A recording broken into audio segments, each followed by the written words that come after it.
Good morning. Here we are again on another for here it's a beautiful sunny morning. There's actually construction going on next door, so I've got my windows shut. It must be one of those that's considered essential.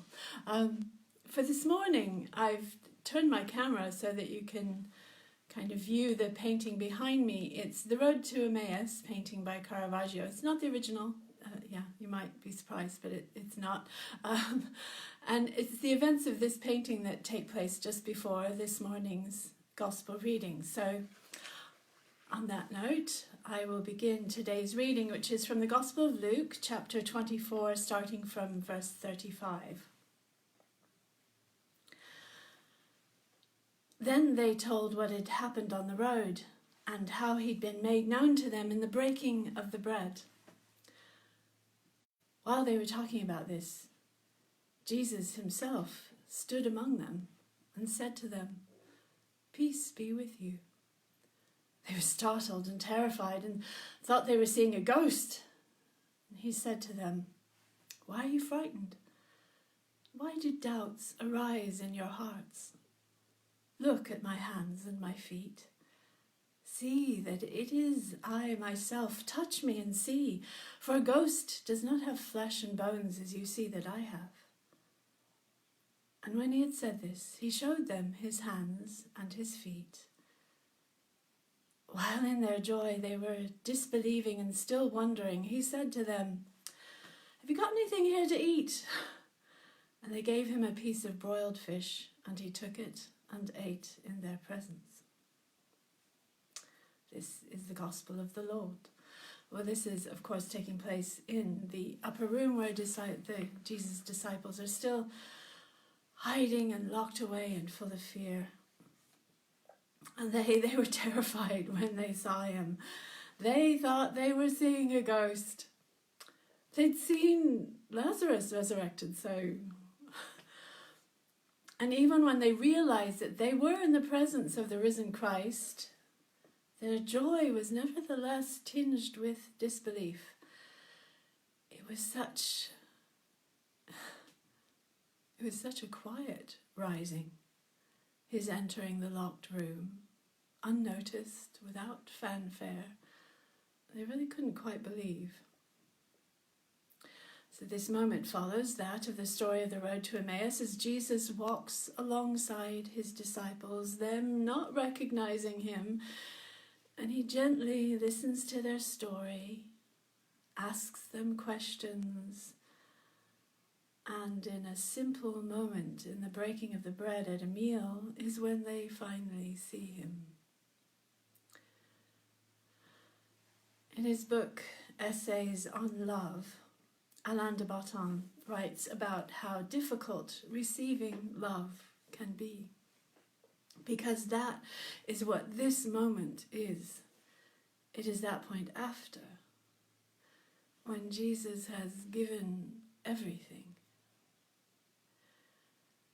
When people can't quite comprehend what it is they've witnessed, they remain in a state of shock and fear. Alain de Botton compares that moment when we realize just how much we are loved to a Marxist moment. We're not talking about Karl here, but rather Groucho, when he said he wouldn't join a club that would have him as a member. Famous saying. De Botton writes of love that we have an impulse to escape ourselves and our weaknesses by an alliance with the beautiful and the noble. But if the loved ones love us back, we're forced to return to ourselves and are hence reminded of the things that had driven us into love in the first place. Perhaps it was not love we wanted after all. Perhaps it was simply someone in whom to believe. But how can we continue to believe in the beloved now that they believe in us? He takes this one step further, that I liken to the command to love one another as we love our own selves. de Botton writes of self-love as enabling both partners to accept that seeing their love reciprocated is not proof of how low the beloved is, but of how lovable they have themselves turned out to be. That each of us is worthy of being loved.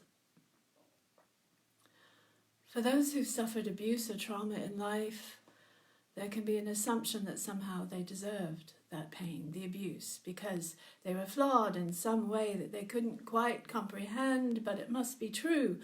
Children or even adults who've been subject to abuse or neglect will test adoptive parents or partners to the limit, testing whether the love they claim to hold is real. I think this is what we did with Jesus. Will I still be loved if I do this bad thing? And that testing comes of a thirst for the comforting arms of a mother hen, of the security of a God willing to undergo crucifixion at our hands. We cannot quite believe we are loved or are worthy of love. And if we can do this bad thing and still be loved, how can our beloved be worthy? We are frightened when love is reciprocated, and we discover that we are lovable. It's easier to run away, to disbelieve, to hide, because to accept that kind of love implies an obligation. We're fearful of what that might mean for us, of what will be demanded of us, of what responsibility we're going to have to fulfill if we accept that love, and that fear is born out of our sense of unworthiness.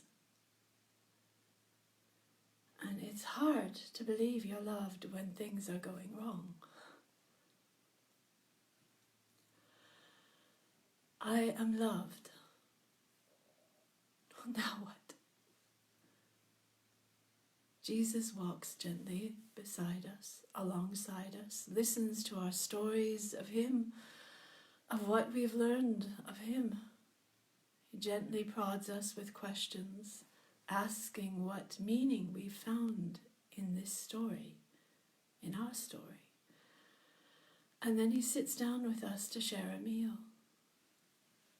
This is what we are commanded to love, and to demonstrate that by sharing a meal together.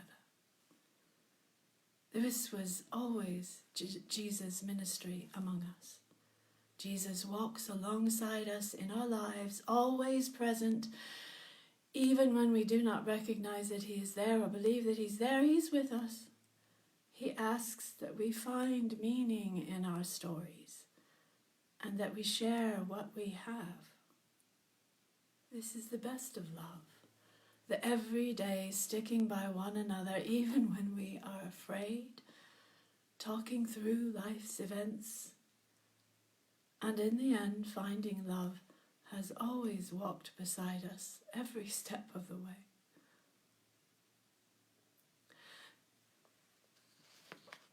I was looking for a prayer for today, and I chose one, and then as I was looking at it again this morning, on the opposite side of the page are the lyrics to a hymn. It's an old-fashioned hymn, and I'm going to change one of the words in it. But the hymn struck me as being appropriate as a prayer for us today.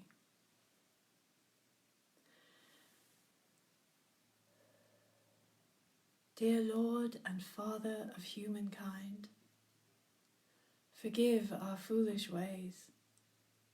Reclothe us in our rightful minds, in purer lives thy service find, in deeper reverence praise.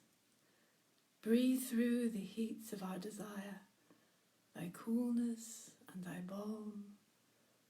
Let sense be dumb, let flesh retire. Speak through the earthquake, wind and fire. O still, small voice of calm.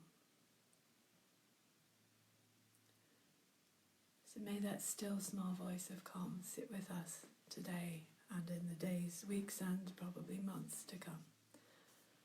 God be with you, bless you, and keep you safe.